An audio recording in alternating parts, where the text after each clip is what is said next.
Hello. Did you know that Mother's Day is actually celebrated in different days based on where you live? Today clearly is Mother Day in Zenless Zone Zero because Yidhari just came out and I am quite excited to pull for her. I actually can't guarantee her, which has been a reoccurring trend ever since Jufufu, I believe, in which I'm just pulling characters despite not having the pulls for them. Or not pulling characters. Did I miss anyone? Ever since Jufufu? Wait, hold on a second, did I...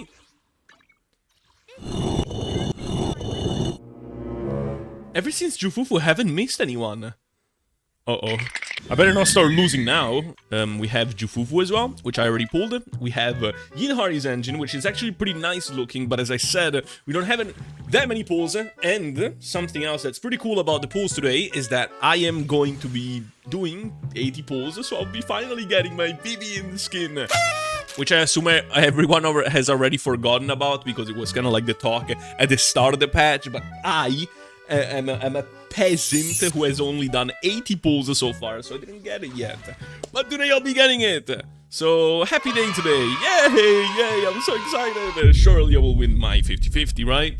Benyon who is on the banner, which is also something to celebrate because I don't have him to M6 yet. So, getting him to M6 could be nice. I mean, I already have Lucia now, so... I'll make sure you oh, never go into there he is. I was saying, I have M6 Lucia, so no, I don't have M6 Lucia. I have Lucia, which means that I think M6 Bunny is still worse than her, but it's nice for, like, different teams. Okay, I'll stop yapping. Let's actually talk about the polls. I always get a little nervous when, you know, I'm not prompted with an early, so it would be really cool if I got one, you know what I mean? You know? Please, please give me Yidhari. Then I go. Oh, Kaboom the Cannon is actually good. I actually wanted more copies. Okay, if I don't get Yidhari in the next temple, I actually can't get her. Like, as you can see here at the top, I don't have any more currency. Like, that's it. I'm kind of nervous. Please, please, Yidhari, please. I actually really want her. Please. I even have Lucia. I have the best in slot team. Please don't let me down. Please, Yidhari. Yidhari. Oh, Call my yes, name yes. I actually, I don't know why, today I could feel it, that I wasn't gonna get her, you know what I mean? It's like when you actually give a shit about who you're pulling, like a decent amount, it's like stuff just doesn't seem to line up. At least that has been the case for me a little bit with, who was it recently that has made me feel like that? Orphe and Seeds pulling? Like, Orphe and Seeds pulling didn't go really well, and those were the characters that I kind of cared about the most so far to actually get on my account. So it just felt kind of bad. I just had this feeling that today wasn't gonna go my way, but it did. Everything panned out. I got M6 Baninu, and I got Mommy. Mommy. Now, oh, this skin. Wait. Now, before we do anything else, what's up with this cursed art? It look weird. Alright, the usual art. These arts are so good. They're always so good. What? I'm 20 short from my Vivian skin. Hell no. Okay, it seems that I will be doing some pulls here. Let's do 20 pulls here, because I want that Vivian skin now. Now! You hear? No! I'm not patient enough to wait for the next patch. Got 2 A ranks here, which don't matter because... What? I actually found Ben! Scrap me saying that it didn't matter, it does matter. If Ben is in the temple, then it did matter. Okay. Please, that's rank. Oh, what? Whoa, what? What the... Damn! Please, Yidhari's engine, please! That would be so good, please! Oh my god, what?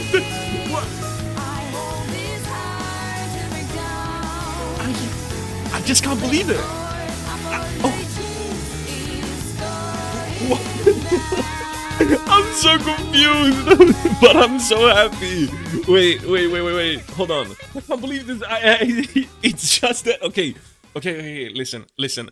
The only rupture engine options that we have are this one, which is the craftable engine, right? Which I don't know how good it is on Yidhari, and this one, which I thought it was alright, but on Manato, for example, it is complete ass. So I was actually wondering if it was gonna be bad on Yidhari as well, but it seems I don't care anymore. What are these sounds that she plays every time you switch to like one of these tabs? Like, listen to them. Oh, it's because of the tentacles, isn't it? Okay, alright. I am not ready resource-wise. I haven't pre-farmed for this character, which is something that keeps happening for every single character. But like, I don't have the resources. I genuinely don't have the battery to keep up. You know what I mean? Like, right now I will be building Yidhari, which means that by the time I can pull another character, I won't have the resources to build that character. So it's like, can you really blame me? Can you really fault me here? Oh my god, it's gonna happen again, isn't it? It's gonna happen again. I'm gonna bring the character up to level 50, and then I'm gonna use my resources here, and then instead of going to level 60, it'll be to something like 54 again, you know, like 59. Might as well do it. Vivian skin, the whole reason. Oh my god, we can attribute me getting the Yidhari's engine because of the Vivian skin. Like, it's all because of this. I wouldn't have done that to any pull, I think, right? I mean, I would have no reason to do that. Do you like how it looks? Yes, it looks very nice, Vivian. I forgot to explain what Yidhari actually does, so I'll explain it real quick. Yidhari wants to hold her basic attack to charge her hammer, like this, alright? And when it's fully charged, you want to release the basic attack button to do the... If you actually press M1 during the spin, you actually skip this spin animation to go directly to this hammer attack at the end. Which is actually what you'll be doing for the most part. Spinning does a lot less damage from what I know, so you only want to do it to group enemies, and normally you'll be skipping the spin animation. So we can officially say that fun is not allowed for some reason. So you won't be doing much of the spinny thing. You might have noticed that I'm actually really low on health on Yidhari, but as it turns out, that is exactly what this character wants. Because by being low HP, Yidhari gains 100% more EX special damage, 30 crit damage, and she takes 25% less damage. So she doesn't fucking die. Her health is drained every time you're charging the hammer. And not just that, but every time you're consuming HP, she actually gains decibels. So this is all to say that losing HP on this character is good. You get many benefits from it. So far I haven't mentioned her EX special attack because it's this, which actually gives you some health back, but I don't think you actually ever use this one. Instead, what you do is you charge your M1, and then you press EX when the enemy is stunned, so you get this cool animation, right? Which is really nice looking and satisfying, and does a shit ton of damage. And it is that oomph, you know, that you want to be doing when the enemy is stunned. She actually does have a parry mechanic, in which, like, if you're holding M1, then you press EX when you get attacked. You can actually do that attack to parry the enemy, right? When the enemy isn't stunned. The problem with this is that it consumes energy, and you wanna do the big damage when the enemy is stunned, which means that, unfortunately, you'll have to preserve the energy. Frankly, I don't remember if I mentioned this earlier, but this character gains decibel by losing HP, and now I want to show you something. You might have noticed that I'm at 3000 decibels, but I cannot ult.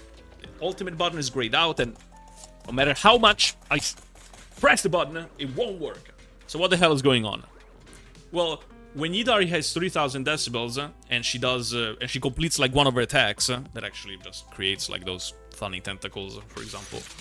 This one, she will then consume all her decibels, and open her ether veil, so everything became a bit more blue, I think. All of the decibels have now been consumed, and I now have 30 seconds in which I can use her ultimate. If I don't use the ultimate within those 30 seconds, then I lose it. It is marked by this buff, as you can see here. Activates ultimate final act, crossing the river of regret, right? And once this timer expires, then I lose my ultimate. So I actually have to, you know, use it now. The ultimate has nothing special about it, it's just a lot of damage and a cool attack with tentacles, that's it. In practice, this character is very simple, because you just do this, you know? You just charge your hammer, do attacks over and over again. When the enemy finally gets stunned, you dump your EXs, because they do a lot of damage. So, yeah, so like, you just do this, usually you'll be able to do it only twice, use your ultimate, and yeah, that's it. She does have that spin attack that groups enemies, and she has a parry, but these are kind of like potential attacks that she can do if you want to do them. But from what I've seen, I don't know if it is optimal to do so. So like, for example, if you're farming something, you want to parry an attack, just do so, you know what I mean? You're playing Hollow Zero, you know, you want to group enemies or parry an attack, you know, just do so. It is something that the character can do, but I don't know if it will net you more damage. I just want to make this very clear, because you will not see me doing any of the spins or doing any parry attacks, because as far as I know, they don't increase your damage. Okay, now back to the video. Alright, I've had Yidhari for like a bit more than a week now, and I've been playing her a little bit, and I've noticed in my daily farming in this game that she's actually really good at clearing them. Like, I'd say that she's like by far the best character to clear them with, because like she can just charge her thing, just spin, group the enemies, just kill all of them, and you know, you can do that for the second wave as well. And it's like, I really don't know if there's any other character that does it as fast and comfortably as this character does. Which made me think that maybe this character's strength is against like group of enemies, right? I mean, she has grouping in her kit, so I thought maybe in Shiyu Defense I'd be able to try that out. Also earlier when I was pulling, I mentioned the fact that I would like to have M6 Panyin, and this is exactly the reason why. So we have, for example, either weakness in first half, and in second half we have ice weakness. So let's say I want to use both, you know, Yidhari and Yishuan, then I can use my Lucia here, and then in the other team I can just put the Panyin Hu, and we should be good like this. So there's like no overlapping units, and I'm still using like some solid teams with both. I just feel like I wanted to mention this because sometimes people act like it's over for a unit when another one comes around and does like a similar thing to them, you know? For example, Panyin Hu and the Lucia, right? But in reality, you know, like sometimes you need multiple teams. Deadly Assault, for example, needs 3 teams, you know? If you ever want to use like if you ever want to use the multiple Rupture teams, then you have like more options. And you can pick the one that's like better suited for each team. You know what I mean? So yeah, a little bit of yapping, because I wasn't in second half yet. Now let's see. For example, we have these bunch of enemies, and I just spin, and I'm doing no damage, because I don't have any buffs. But that's to be expected. I should at least activate something.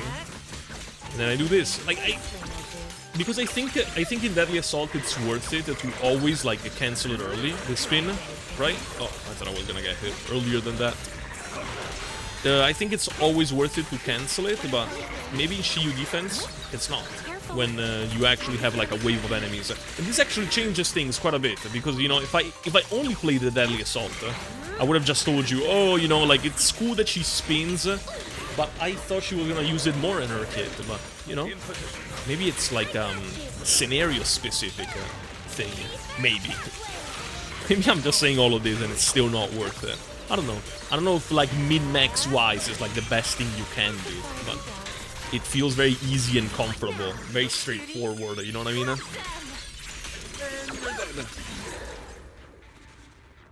Cool stuff. Cool stuff.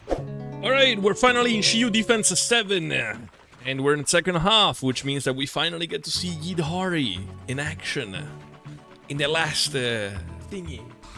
Second half, and there's no one to group, so all I did was absolutely fucking pointless, because I wanted to showcase the grouping, but whatever. It was useful so far, but doesn't seem like this fight will have me using it. I don't know if I should be using my energy like this right now, but I mean, fuck it. You know, the enemy isn't stunned. I always feel like it's kind of weird that I just stay on the field like this. With Yidhari, don't really do much, just attack randomly with her, but that's fine.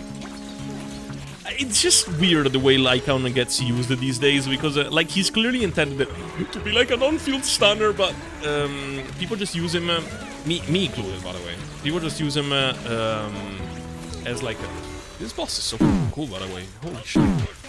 Anyways, Lycaon gets used as like the character that you just kind of switch to, you use his EX like this, and then you just switch him off. It's a bit weird, because his whole kit revolves around him using his fully charged attacks, and then you don't even bother using them. A bit sad, you ask me, but that's okay. At least he gets used, unlike some other characters, which might be played in the intended way and they still suck ass. Alright, we don't have time to get this chain attack in the stun window, but we still got it done nonetheless, just for style points, and he recreated the miasmic shield. I've never fought any enemy that creates like a miasmic shield twice. Okay, that's interesting. It goes away really fast though, I'll be honest. Maybe earlier I should have gotten these defensive assists, because damn, like it's so fast.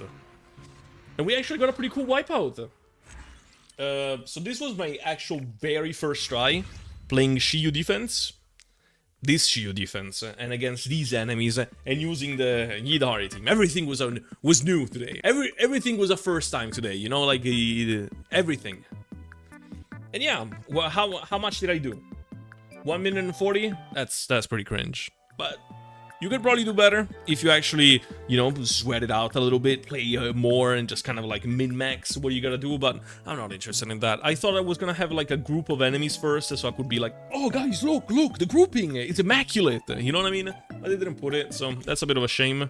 And yeah, I've seen that Deadly Assault also reset, so what do we have here? We have this hottie, this boss, and the miasma priest. Alright.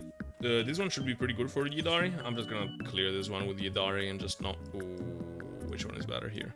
I'm not really reading all of this. I see that this one does something with ice. You know, I see the... I see light blue color.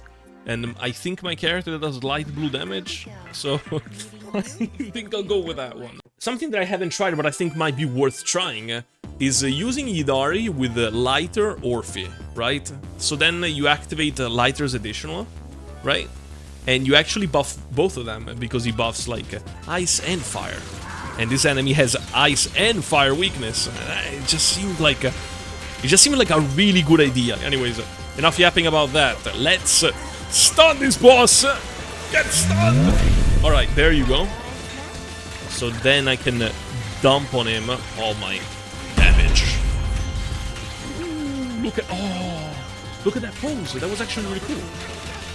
I need the Etherville back, so please give it back to me. I should ult eventually. I forgot to use it in the stun window, but it is of no consequence, as we are gonna beat the shit out of this guy. I have memorized every one of your moves, every last one of them. I know what to expect from you. I know how to counter it. There you go, boom! A small display of my infinite skill. Okay. Oh! Even hit the defensive assist. Very nice. Let's do this, because I have full energy. Might as well do it. Can you lose your miasmic shield? Thank you. We do this. So we activate the stun damage multiplier. No! No, I fucked up, no! I actually I just received like a TikTok from a friend, I swear. I would have never fucked up otherwise. Okay, now it's even worse. It sounds like I'm making excuses. I actually had a phone notification, okay? And, okay, you know what, like, whatever, nobody's gonna believe me anyways. Okay, I didn't want to proc the chain attack because I'm allergic to them. We do this ultimate, and now we do a chain attack. Alright. And this time I actually get to do the ultimate! Oh my god, yes! I actually really like this, I really like the effect that they put in Yidhari's ultimate animation, in which, like, her eyes are glowing. I feel like that's really cool looking. And the fact that I'm yapping so much is actually making me do, like, a a lot less as my score. Because last time, before it reset, my best score was actually... How much was it? Like 40-something K? Like almost 50, if I remember correctly. So, the fact that I am doing not even 40k this time around is a little embarrassing, I'll admit, but it's of no consequence because we only need 20k. Cool stuff, no? I mean, I don't even have to be here, like, trying to get such a high score. But, you know, like, 36k is a lot. It's like double what... It's like almost double what... Final thoughts on Yidhari. I'd say that Yidhari is good. She's exactly what we come to expect from a non-Void Hunter top tier unit. And I'm saying this with little to no enthusiasm because of two reasons. The first one is that I'm unsure how good she truly is, because recently the game has taken shilling a step further by making buffs that aren't just tailored to new units, but exclusive to them. Which means that Yidhari's performance is currently so pushed that I'm unsure how strong she truly is, or how well she will hold up. The second reason is because, as it stands right now, Yidhari currently feels like she does her damage with no real compromise or gimmick. Like the other ice DPSs rely on certain mechanics or gimmicks. For example, Hugo's entire kit revolves around stuns, but kinda flips it on its head by getting rid of it basically instantly. Miyabi is a crit DPS whose damage relies on anomaly, but more specifically on disorder, which makes these two elements kinda clash together. Like if her multiplier weren't busted, she'd be just as niche as Hugo, if not even more. These are turbulent mechanics that can make or break these agents. And we've recently seen how these characters can severely underperform when the enemies aren't playing on these mechanics specifically. But let me ask you this, what about Yidhari? What could break Yidhari without breaking someone else in the process? Like, this is what I mean when I say that she doesn't really have, like, gimmicks she relies on. You can't even make the argument that her identity is supposed to be, like, this consistent damage dealer that doesn't rely on any gimmicks, because that was Ellen's place in the game. Like, it isn't an impossible question to answer, by the way. You can f*** over Yidhari. You could be given a ton of attack, or energy, or maybe the enemy has like an anti-heal, some sort of way to lock your health bar. Like, these would do the job, but they feel super targeted and kinda mean, you know what I mean? I wish Yidhari and Ellen's kit didn't overlap this much, because Yidhari feels like Ellen power creep. And despite the buffs, Ellen isn't doing so well, so I don't think she warranted such a direct power creep. So we'll see in the future what happens. These were my honest thoughts on Yidhari. I might have come across as a little negative, but what I'm trying to say is that she's good. Concerningly good for a non-Void Hunter. And that's pretty much it. If you enjoyed the video, remember to like, comment, and subscribe, but most importantly, hype the video if you can actually do so. I've seen that YouTube has added this feature. I think it directly helps promote the video. So do that right now. Do that.